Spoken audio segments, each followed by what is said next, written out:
Just make sure to speak up or grab a mic. Thank you.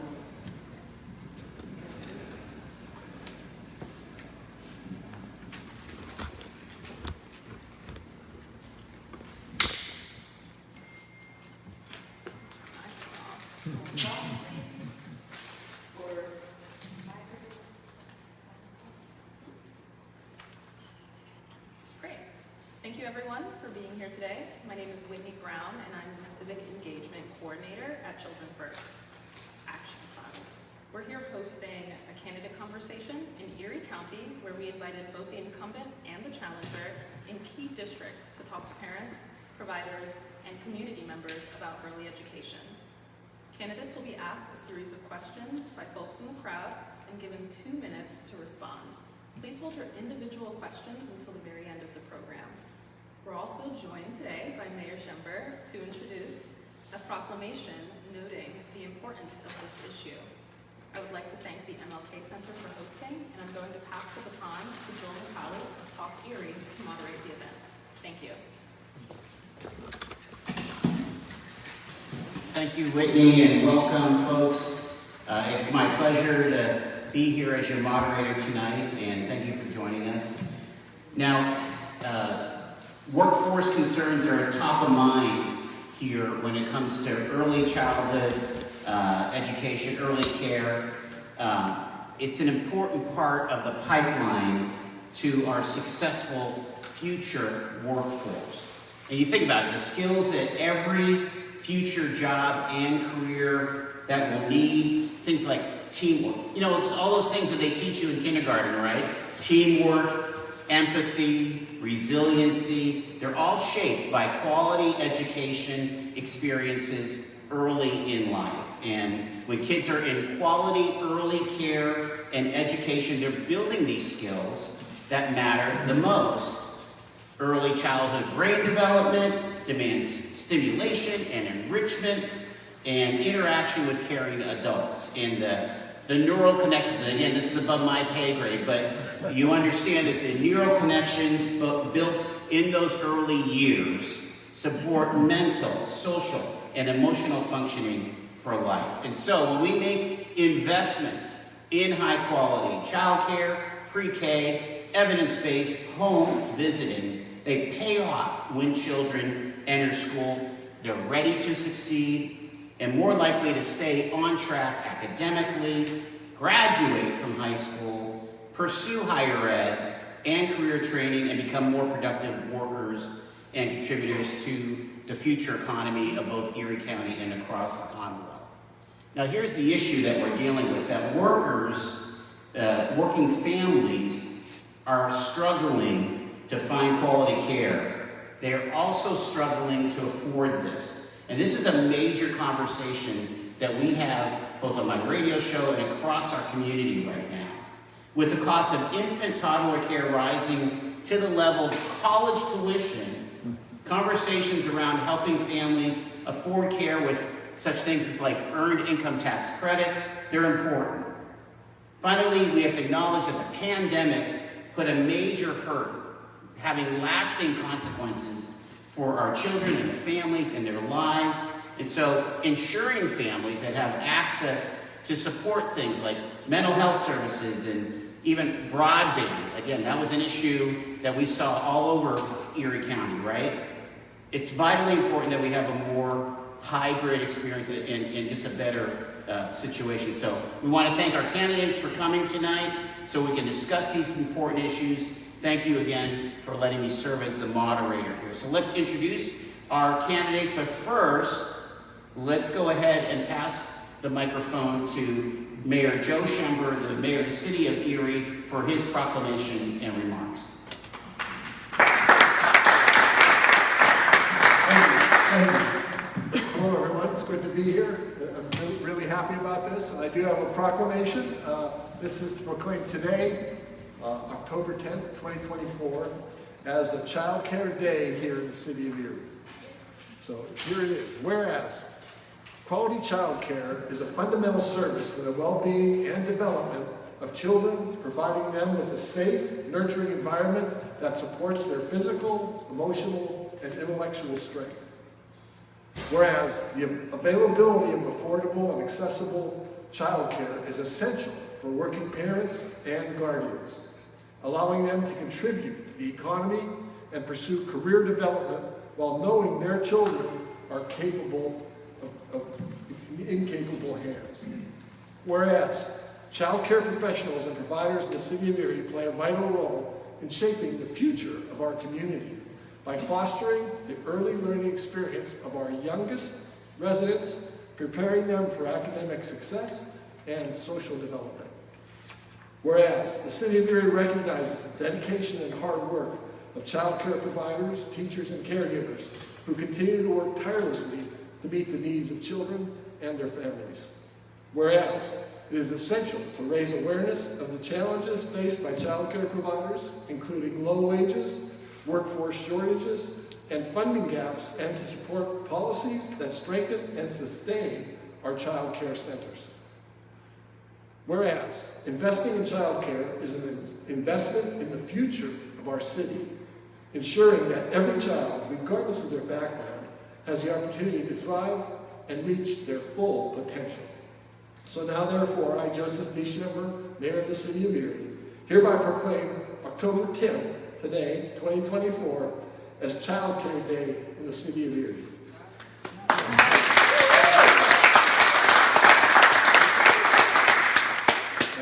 I encourage all residents to recognize and celebrate the contributions of child care professionals, like a lot of people in this room, while supporting effort to improve access to quality child care for the whole families. So I'm going to present this to you, right? Yes. Thank you very much. Thank you so much. Sure. Thank you, Mayor Schenberg. Let me introduce our candidates here. To my immediate left is Representative Bob Merski. He represents Pennsylvania House District Number 2. His opponent, Matt Stravinsky, was also invited. Bob, you want to say hello? Thank you for having me here today. I appreciate it. I represent the 2nd Legislative District, which is the 5th Ward, Southeast Erie, in the City of Erie, as well as the Borough of Wesleyville and the townships of Harbor Creek, Green, and Summit. It's an honor to be here. I was an educator, and Jim Wertz and I were conversing earlier, and it's appropriate that we're both here, as we both have 3-year-olds that need child care. And so this issue is very personal to both of us. But I want to thank all the child care providers here and all of the advocates for being here, and I'm looking forward to a good question and answer session. And running for Senate District Number 49 is Jim Wertz. Senator Dan Laughlin was also invited to attend here. Jim, why don't you give an introduction? Thanks, Joel. Thanks, everyone, for being here with us tonight for this important conversation. As Bob said, I am a father of a 3-year-old. I have 15 and 11-year-old daughters as well. and so we navigated the child care system once and thought we were well beyond it. And then found ourselves back in, and our experience the second time around was actually very different after that short gap in time. I'll share some of those personal stories with you here tonight because I think it's relevant to this conversation. Because we know that we're not the only ones who have those experiences. We were just lucky enough to be in a position to be able to deal with them, and we know that not everyone is. So I look forward to this conversation. Thank you for hosting. Okay, so just so that we understand what's happening today is that the candidates have received these questions ahead of time. There'll be folks from the audience that are asking questions from child care providers.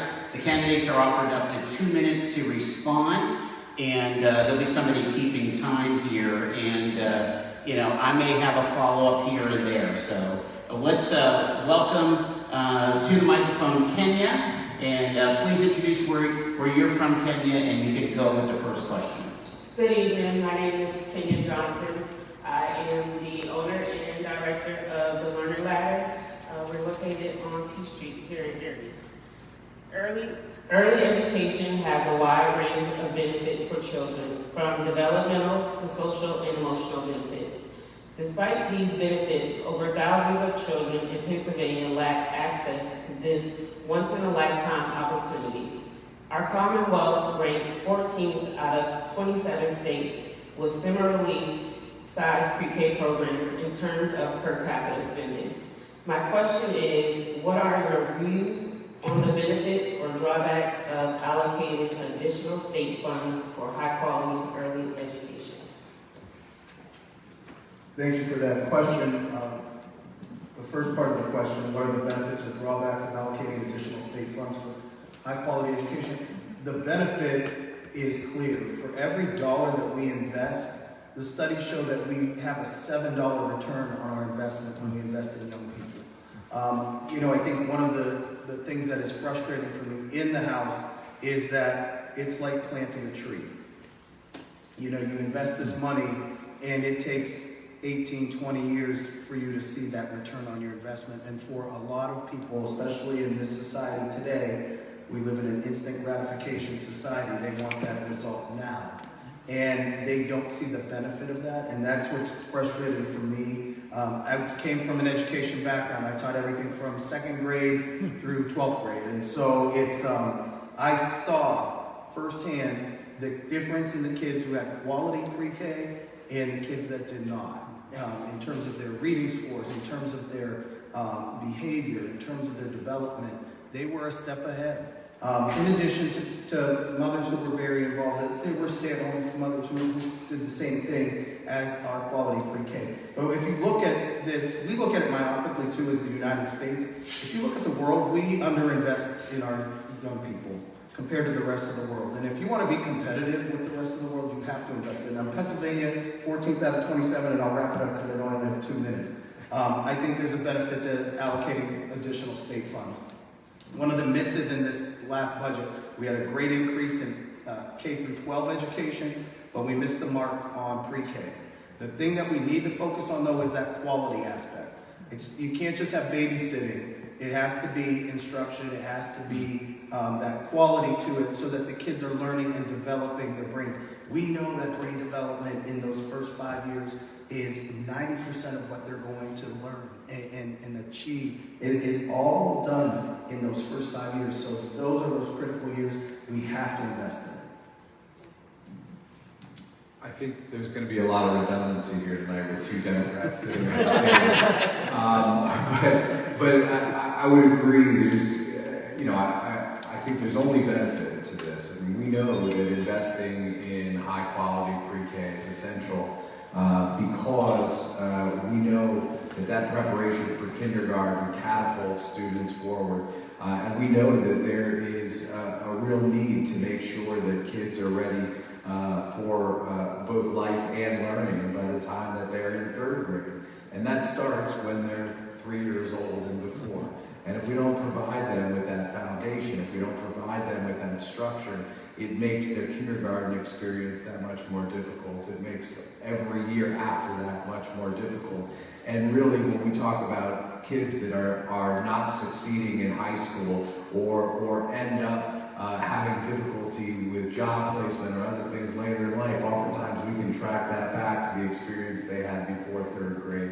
And so this investment is one that we have to make as a Commonwealth. I make this argument for all of education, from pre-K and child care before pre-K, all the way through post-secondary and apprenticeships and all of the other things all the time. Because without this investment, nothing else really matters. We have a lot of folks in the state legislature who like to talk about how Pennsylvania needs to become more business friendly, but it never involves investing in education. It's always about lowering wages and having less unions and all of these things, when really the most business friendly thing that we could do as the Commonwealth of Pennsylvania would be to invest in education, preparing the future workforce, and really mitigating so many other social issues that we address through our educational system simply by investing in high quality pre-K. Thank you. Let's introduce Barb. Barbara, if you can give it the next question and introduce where you're from. I want to thank you for your time coming here, and I know Representative Merski because he's been to my center. I owned Barb's Carol lot out in Harbor Creek for 35 years, and I've been a big advocate, and money is the big thing. We can't keep staff, but I got to ask you the questions. I got to stay on board because I can go on and on. High quality childcare is not only educationally rich for the children that participate, but childcare is what keeps the economy going. The childcare system was already operating on razor-thin margins and is now facing a labor shortage. According to the IFO, the average childcare teacher in Pennsylvania only earns $15.15 per hour, which makes me sick. And while the wages for kindergarten teachers with similar credentials is $36.58. What are your ideas about how to adequately compensate and improve the retention of qualified professionals who educate our children? Jim, on you. Thank you, Bob. There are in Erie County alone right now 30,000 people who are making less than $15 an hour. We know how difficult it is for folks to survive on that wage. We need to do a better job of raising everyone up, and particularly the people who often spend more time with our children than we do. It's the truth, and we spend our days going to work and trying to provide, but the reality is, and in my house is no different, one paycheck goes almost exclusively to childcare. And so we need to ensure that the folks who are working in this space and educating our children and caring for our children every day don't have to worry about their own families when they go home at the end of the day. I think, what you hear from some folks in Harrisburg, not Senator Merski, is how do we pay for these things? How do we pay for these things? But I would argue there's a lot of revenue in Harrisburg that is misplaced right now. A lot of revenue that has been driven into other areas, trying to replace tax dollars that were lost from corporate tax cuts and those kinds of things. We lose $3.9 billion worth of revenue to the Delaware loophole that allows 77% of our corporations not to pay taxes here in Pennsylvania. Money like that could be funded or pushed back into the education system so that when we talk about full and fair funding for high quality pre-K as well as the entire educational spectrum, that those revenues exist and that we can do it year after year. I think Representative Merski would agree that everyone's life would be better if we didn't have to negotiate an education bill every year. Let's decide what we need as a Commonwealth and as a society, and let's make that investment, and let's make that investment consistent so it doesn't matter whose party runs the House or the Senate or whose party holds the governor's office. This is for all of us. This isn't a partisan, this shouldn't be a partisan issue. I agree with, again, Jim said we're going to agree on a lot of things. I agree with a lot of what Jim said. I just want to add, a budget is shows your values. A budget shows your values. You never see the prison system saying, oh, we need to hold a bake sale, and so where we put our money matters. And for too long, we've relied on the generosity of people who love working with young kids to underpay them to keep the system afloat. That's a fact. We've done this for too long, and now COVID has been a big disruptor. And what happened is people reevaluated their lives and they said, you know what, I need to make my ends meet, I need to have more money. And so they went to Country Fair or Sheets, where they were paying $16, $18, $20 an hour, depending with an education, or they went to Erie Insurance. They got a remote job. And so these are the things that I've heard from folks in the child care industry, that it's so hard to keep staff because of the pay. They love their job, and it's agonizing for a lot of these teachers. They loved what they did, but they just couldn't afford it anymore. And I think that's the struggle. So we need to invest. How do we do that? You know, there's more than one way to skin a cat. You know, there's things that we can do in terms of revenue generating. I'm on the finance committee, and to Jim Wertz, I almost called you Senator Wertz. I was being a little presumptive there, but we'll get there. When we talk with folks in Harrisburg, you know, they always want to cut things. Let's cut the taxes on this. Let's cut the net corporate income tax. Let's cut this. But we never talk about using money to invest. And that's what this is. This is an investment, and we have to look at it that way. And instead of looking at it as an expenditure, we have to look at it as an investment. And the frustrating thing for me is in the public system, the public school system, you know, there's a set contract. This is what they're going to make, and this is, we raise the revenue through property taxes. Most of our child care is in the private sector or nonprofit sector. And so it's a different model, and so we don't use property taxes to pay for early childhood. Perhaps, you know, with enabling legislation, we can do that. That might be one way to do it. Another way is some people have suggested a sin tax on sodas and sugary drinks and that kind of, and sugary foods. So, and to use that revenue to pay for early childhood. There's ways to do it. I don't care how we get there. I'll negotiate with anybody who want to work across the aisle to get there, but we need to find a way to do it. It's a political will issue. Just to follow up, do you believe that early education teachers who have a bachelor's degree, have the credentials, should have pay parity with their K-12 counterparts with the same degree? I believe that is the goal. Now, it's hard to jump from 15. I'm also a realist, you know. It's hard to jump from there right away, but I think that should be the goal, and we should be very conscientious to take steps to raise that pay over time, because we know, Rome wasn't built in a day, and we have to ramp up to that. But I do think that we need parity. That's the only way you're going to retain quality instructors. And that is the most important key to education, is having stability in your classrooms so that kids and families know that Mrs. Smith she taught my sister, she taught my brother, and now she's teaching me. And the families start to trust Mrs. Smith. And that is so critical, especially in a city like Erie where you have a lot of transient people. That sometimes is the only stability in their life for those children, is where they go to school. So I do think we need to ramp up to parity with our kindergarten teachers. There's actually a bill proposed by Senator Costa, the minority, hopefully soon to be majority leader in the state Senate, who proposed a bill that would raise the minimum wage for early child care workers as well as teachers in the K-12 system. And of course, it's not getting any movement in the Republican-led Senate.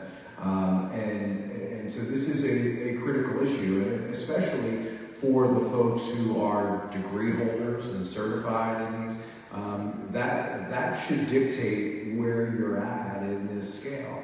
I teach at Edinburgh University, and for several years I ran the RCI program there, which is a program that allows high school kids to take college classes for just $300 a class, so $100 a credit.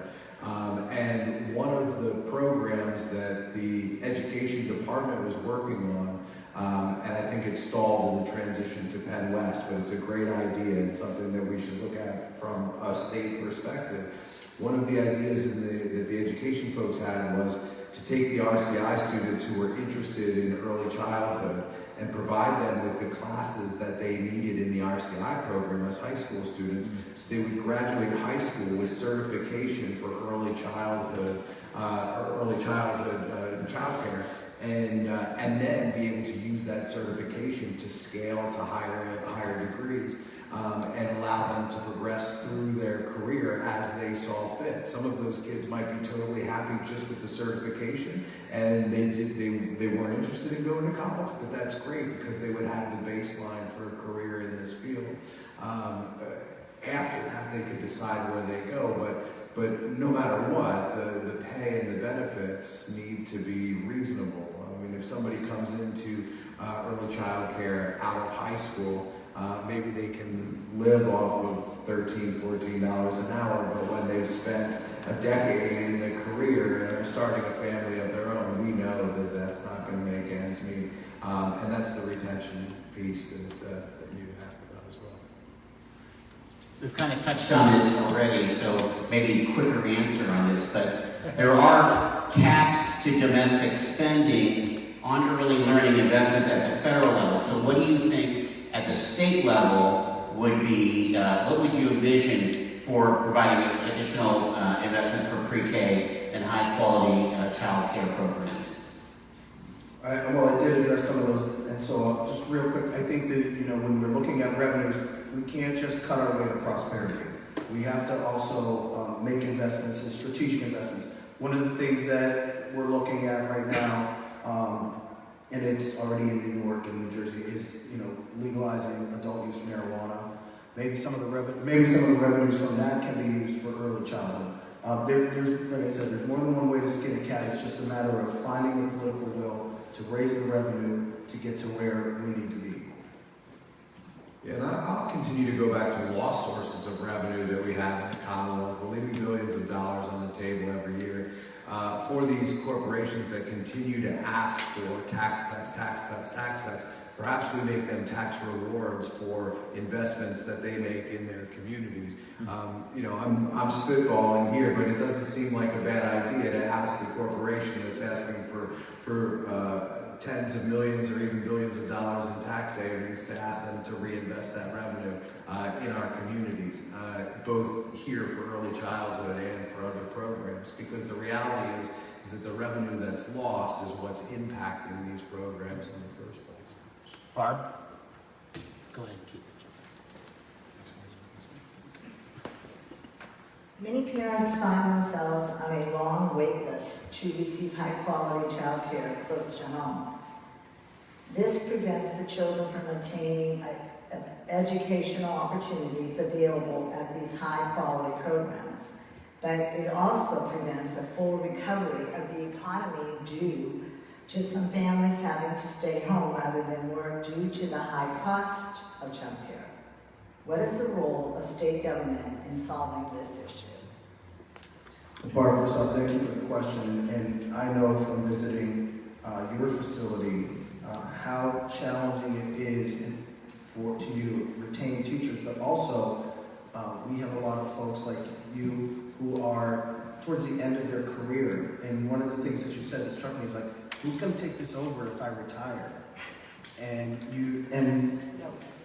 that's the thing, it's a labor of love right now, and we need to, not that you want to make it profitable, like people are making millions off of it, but at the same time, we have to be strategic about our investments. I think some of the things that we can do at the state government is fast-track applications for people who want to start daycare.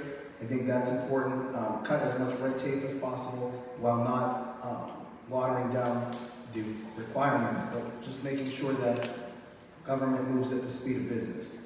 I think that's one thing. The other thing that I think is important, and this goes kind of back to the other question, is perhaps we should provide a tax credit, much like we do for the EITC for people to invest in Catholic schools with their tax money in businesses, and EITC for early childhood, to allow businesses to invest so that, because it benefits them. If their people are working, then they're generating more for their business. Get the tax breaks to the people who are providing the child care for their workers. That's an idea that I have.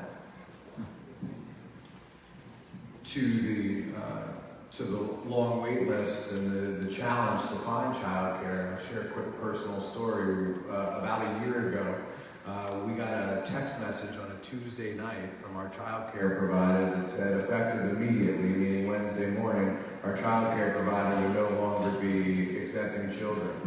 My wife and I went into panic mode, and I teach at Edinburgh, so I have my set class schedule, but I have some flexibility with my other obligations, and figured that out, and my wife, thank God, her job allowed her some flexibility as well, but she still ran through all of her vacation and a lot of her sick time so that she could be there when I couldn't be there. We juggled and juggled and juggled. We did that for 2 months because we couldn't find a place for our son.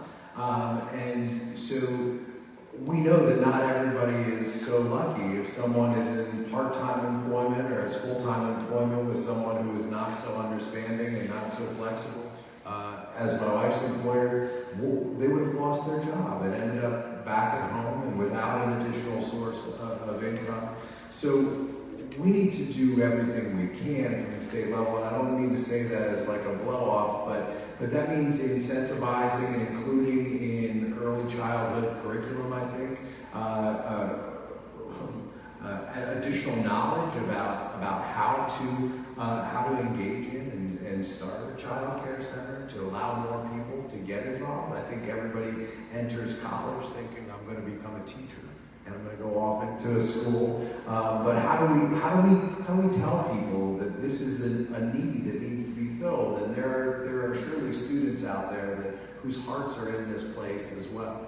And so all of these options need to be on the table, but at the end of the day, and I don't mean to cut the conversation short, but at the end of the day, it's going to always come back to the investment that we made.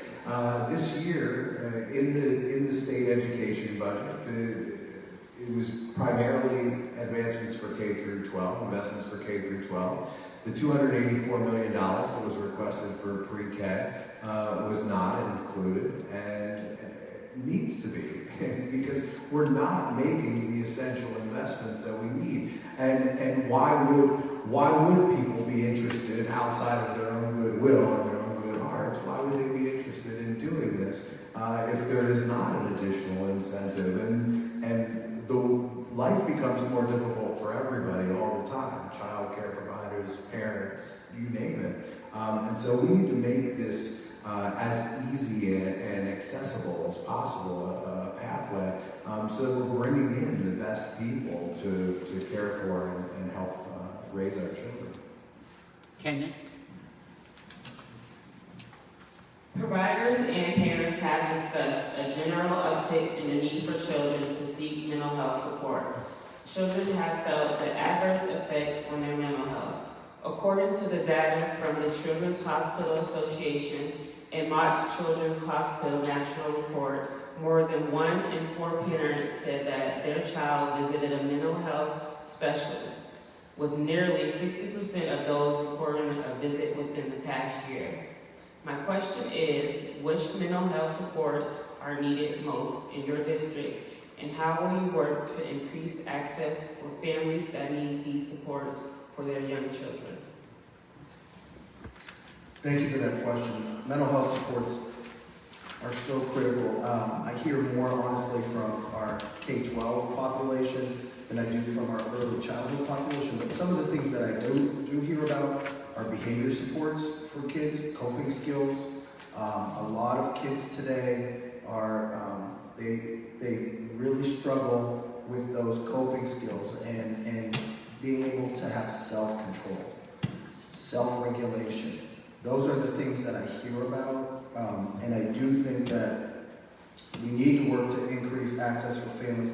One of the things we've made investments at the K-12 level with mental health counselors, resources for our school districts. Perhaps, and the Erie School District does a very good job of community schools models. Maybe we need to expand that and have child care centers partner with the local community school to have access to those services that are there for mental health. I think that's one way for a quicker fix, and then long-term what we need to do is invest in those family mental health services. That's ultimately, it comes down at that age, when you're little like that, you're just a little kid. Like I look at my daughter, and my wife says we have sugar and spice, and my daughter's completely different than my son. But I see a difference in the way she reacts to things, and she's much more quick to react, and she has a harder time controlling herself. I hope I'm not oversharing. If this is on video, my wife, I apologize. But that's just who she is. So we have to make sure, and we do our best to try to teach her the skills to, calm herself down and to regulate. But for those who need extra, she's nowhere near the point where, we can't control it and she can't control it. But there are kids that do, and we need to provide those resources for them. And I think one good way to start is a community schools model, broadening the scope, and really integrating the community into the school like that and because we know those kids are going to end up there anyway. That's where the majority of our kids from early childhood are going to go to public school. So making sure that we have that continuum of mental health. And I think that way they know that it's a trusted individual in that school and build that rapport early. And I apologize, I don't know to the extent, I'm assuming not much, that you have access to resources from like an intermediate unit, but do you have some? I have some, but It takes a long time. It takes a long time. There's a waiting list that you would not believe for behavioral health. Yeah, so, additional resources for them so they can help you better. I would think that an intermediate unit would be one of the best ways because your needs are going to be ever changing, right, in terms of what students you have in front of you. I also think that we need a lot more education for parents so that they know what to look for. One of the pieces, as Bob pointed out, sometimes the children aren't able to express really what they're feeling. And so parents need to be able to recognize that, but if they don't know the signals, if they don't know what it is they're looking for, how are they to ask you for help, or how are you to ask someone else to help them? And so I think that this is obviously, I call it a family problem. We all have to figure this out together, but making sure that parents have those resources and then making sure that you all have access to the resources that you need through the intermediate unit or elsewhere. Certainly you're probably not going to be in a position to hire your own mental health counselor within your facility, but within the IU network, to have folks that are dedicated to early childhood settings, I think is critical. Let's introduce Tara. Would you join us? Hello, good evening. I'm Tara Larkin, and I work alongside Kenya at the Learning Ladder. Okay, my question is, as you may know, evidence-based home visiting has positive lifelong impacts for vulnerable families. With home visitation, parents and other primary caregivers receive consistent parenting education and assistance in medical care coordination. Home visitations also builds trusting relationships with families and promotes goal setting that helps to increase the number of positive family outcomes, including stable, safe home environments and understanding of children's growth and development. Currently, approximately 2% of all children under 6 and only 5% of low-income children under 6 are receiving these crucial services. How will you support the expansion of state investment dollars to serve those in your district who can benefit from these types of home visiting? And we'll just need to keep the answers tight. I know, when two teachers up here, we're used to I get it. having an hour and a half to just talk. So, first off, we need to support. It's evidence, research proven that home visits help families. We know this. So how do we invest the dollars? That's always the struggle, because the needs are so great. K to 12, early childhood, and then then you have everything else that goes with it. Then you got everything from the prisons but we find money for ball fields and football stadiums. We find that money. Always. No one questions it. No one questions it. Steelers need a new stadium, here you go. We don't question it. But with this, we question it. And we know the research shows that it's a political question. How do we support the expansion? We need you in Harrisburg, and I know we have strong advocates here that are in Harrisburg, always championing for early childhood investments. And I think that's one thing. get in front of the representatives, especially the skeptical ones. That's who we need to convert. I'm a former educator. I know that this is important, but you have people who don't see the value in it. And we have to convince them to see the value, and that's how you change it. You gotta get 102 votes in the House. That's how it works. And so and I'll do my part, but it's that advocacy and then bring families. When families come from their districts that are voters in their districts, they can't ignore them. They can't ignore them. So that's the strategy that I would use. How do we do it? I think that's how you build the political capital to make those investments. Well, I think we need to stop segmenting our educational conversation and our educational funding. These dollars affect the entire system, and making the investment and ensuring that early childhood is connected to the rest of the educational conversation all the time. That's what Child Care Voter is all about. That's what REC is about, ensuring that you're at the table and you're part of the conversation. I think as long as we continue to fund on K through 12, on higher ed, on early childhood, and segmenting it out that way from the ground, right? Let's figure out what that pool of money needs to be for everybody, and then talk about how those resources are divided. And I'll go back again to awareness, the information that we provide to parents, asking them if they would like the home visitation. And a lot of times, when your child's first born, you don't know what you need. and so you're offered a lot of resources in the hospital and for the first few weeks after, but it takes a while before you might realize, I don't know this, or I'm frustrated with this piece of the process, where a home visitation might be more helpful. So figuring out how to layer that in, and I think that's a partnership between the state and the county levels who already are invested in social services and making sure that families have some of the safety net resources that they need. Tara, you can As of today, there are only 13 plus the District of Columbia that have passed or implemented paid family and medical leave programs for when a new child arrives or a serious health crisis strikes that of yourself or a close loved one. 4 out of 6 of our neighboring states have robust paid family and medical leave policies. However, in Pennsylvania, 66% of workers, totaling about 3.5 million people, don't have access to paid leave. Parents we've spoken to have said that paid leave will give them the ability to bond with the child and recover from childbirth without having to sacrifice their family's financial stability. My question is, would you support paid leave legislation in Pennsylvania, and why? Yes.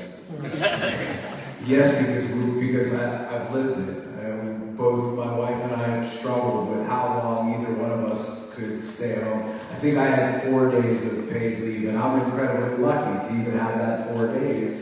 I think I had 4 days of paid leave when my children were born, and I think, and my wife had more time, short-term disability, whatever the maximum on short-term disability, and then we had to figure out how we were going to cover that gap to allow her to stay home longer with our children before she returned to work. Again, not everybody has that opportunity.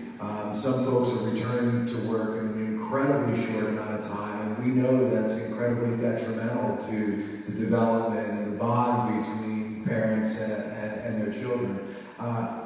We don't do enough to honor that relationship between parents and their children, and to help get everybody off on the right track. Paid leave is just one piece of that puzzle, but it might be the most important, because folks need to be financially stable in that time when they are experiencing one of the biggest economic changes that they will encounter through the course of their familyhood. Yes, not only do I support it, I've co-sponsored legislation for paid leave. Why does Pennsylvania need it? The United States is the only industrialized nation that does not have paid leave. And the outcomes and the consequences for not having that paid leave are detrimental to the families and the people of our country.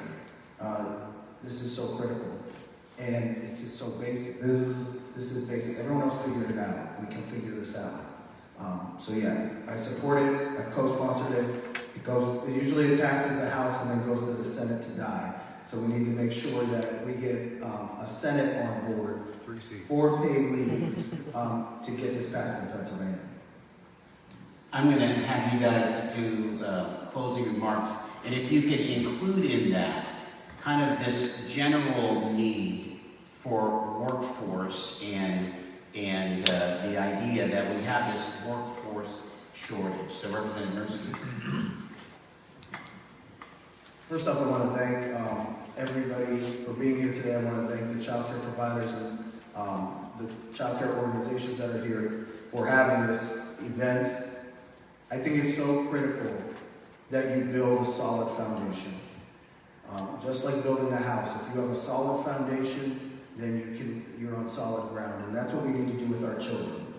Early childhood education is the foundation for the rest of your life. And if we have skills and develop habits at those early ages, their opportunities for success are much greater. Their outcomes are much better moving forward. And that leads into that workforce development piece. Everyone that I speak to says we need quality workers and we need these soft skills. Well, where do you learn those soft skills? It starts in kindergarten and pre-K. That's where it starts. And Barbara's shaking her head because she knows that if you have that solid foundation, it gives you a jump start on life. And we need to have that opportunity for all of our kids. Oh, wait, one more. I'd be remiss if I didn't ask for your vote. So I'm asking. What's the website?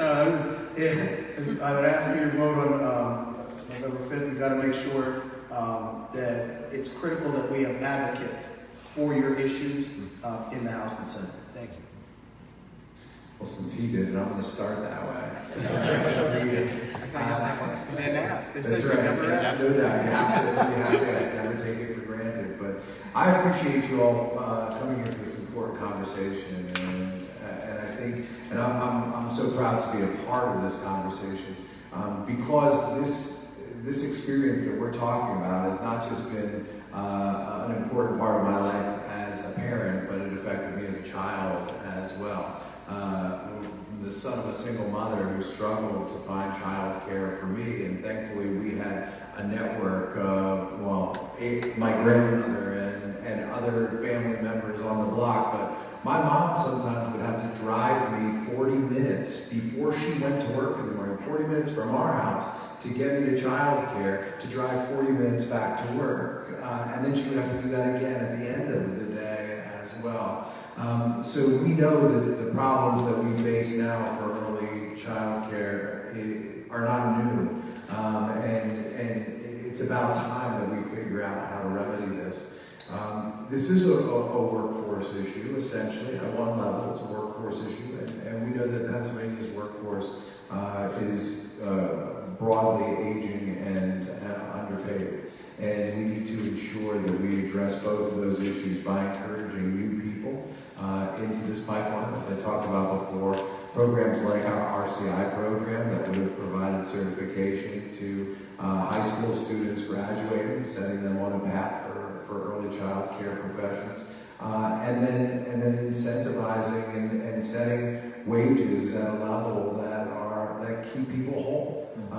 It's immoral that we turn our children over to folks, and then those folks have to sit and struggle with how they're going to provide for their own families at the end of the day. And so we all need to do better. And as Bob said several times, Representative Merski said several times, that we just need the political will. And that's what we've seen with so much legislation that's died in the Senate and before the Democratic majority in the House it had died in the House as well, and just been blocked generally. We need the political will to move these things forward.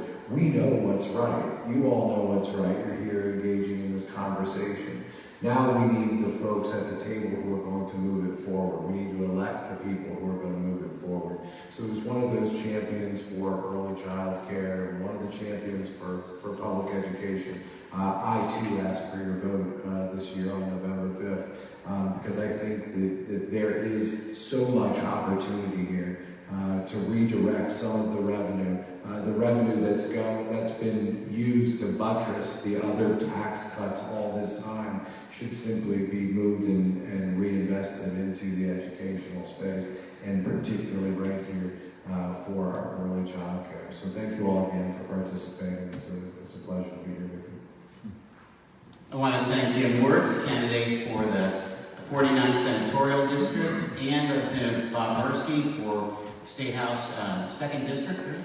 And we want to thank you all for being here. Thank you, Mayor Schember, the other elected officials in the audience, and all of you for joining us here. That concludes our event here. Thank you so much, and vote for childcare.